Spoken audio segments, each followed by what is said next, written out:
I'm doing this for you and for Mike too, I guess. Though I don't think there's much I can do to help him at this point. I suppose I should provide some background information first. I'm a sophomore in a fairly good university in Boston. No, not MIT or Harvard, but still one that's a bit of a chore to get into. My freshman year, I had the option to live in honors housing and decided to roll with it. After all, at least the people would be interesting. Whatever arcane algorithm they used to process roommate requests took in my preferences and spat out the name of my future roommate, Mike. Just another random honors kid from St. Louis. The two of us got along fine for most of freshman year, my enjoyment of Miley Cyrus notwithstanding, so we decided to room together sophomore year as well. Now, Mike had always been a pretty obsessive guy. He tended to bounce around in his interests. One week he would devour entire series of anime, only to later start watching random online episodes of Mystery Science Theater 3000, and then begin working his way through the archives of the hottest new webcomic. And of course, like any real obsessive, he would keep me posted on his latest craze. I humored him. What else are roommates for? One day earlier this week, he started telling me random scary stories. You know, those random things you find on message boards. I think his main source ended up being some site called Creepypasta. I never understood why pasta would be creepy, but whatever. I'd hear about a med student eating an arm, or someone being autopsied alive, or some random YouTube video that will drive you insane. We usually had a good laugh about them. The third day of this obsession, however, things got weird. He threw a few more stories my way before hitting the sack, but something seemed a little off. His voice had a sharp edge to it. As the hour got later, his banter got more and more insane, as though he were talking to stave off having to go to sleep. Eventually, I pointedly got into my bed and rolled over, effectively ending any further chance at conversation. I wish I hadn't. I sleep like a log, and that night was no exception. I don't think I even came close to walking. Usually I can't remember any of my dreams, but the nightmare I had that night has been clear in my mind for days now. I dreamt I was trapped in a fog so dense I couldn't see my hand in front of my face. The damp air sent chills down my spine. I could hear muffled screams in the distance. They didn't seem to be any words, just guttural shrieks of pain. Instantly, don't ask me how, I recognized the screams as Mike's. I tried my best to run to him, but my feet just slid through the fog. I couldn't get any real traction on the ground, if there indeed was any ground.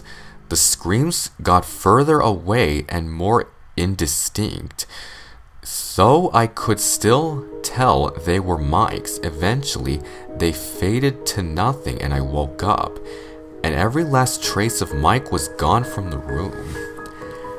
Everything, his laptop, his sheets, the official zombie survival guide poster on the wall, the heap of trash he let me accumulate on his half of the windowsill, everything.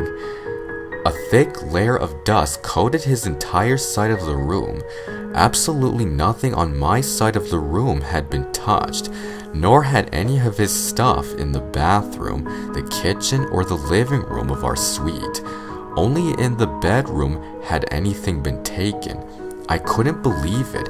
I prayed it was a dream. I pinched my elbow until the skin was red, until my fingernails drew blood. When I didn't wake up, I dialed campus security, who quickly brought in the Boston Police Department. I was immediately kicked out of the room so they could go over everything with a fine-toothed comb. I think I must have been in shock. I felt completely numb, like nothing around me really mattered. I'd left my laptop laptop out in our suite's common room, so I used that to distract myself, or to try to at any rate. When I popped open the laptop, however, a Word document stared at me. Its text was the following. I know this is stupid. I can't help but think how much I'll regret this in the morning. But for some reason, I'm genuinely scared, and I feel like this is the only way I can tell someone why, so here it goes. Earlier, I was scouring the net for short stories, rituals, tales of scary places, and the like. I came across this. Warning, I guess it was. I won't say what, and I won't say where, for fear of you finding it yourself. Suffice it to say, it sent chills down my spine. Something not much has managed to do. Still, as has become my habit, I just clicked on the next hyperlink, going even farther down the rabbit hole.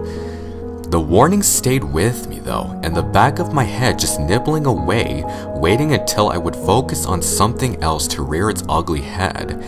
This was irrational. I knew my mind was just playing tricks on me.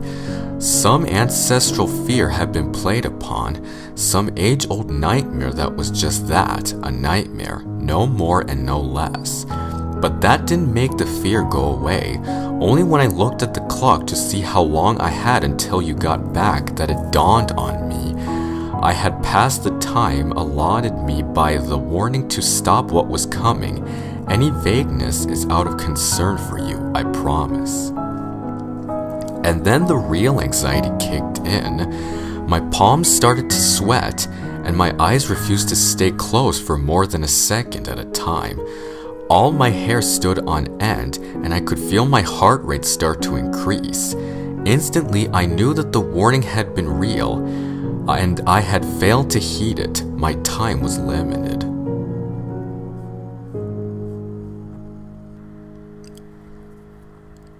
It was about then that you had got back from the TV station. I was so glad to see someone else. I can't imagine how I sounded. Finally, someone to fight off the dark with. A companion against the now terrifying night. But clearly you weren't interested. Your yawns were a dead giveaway.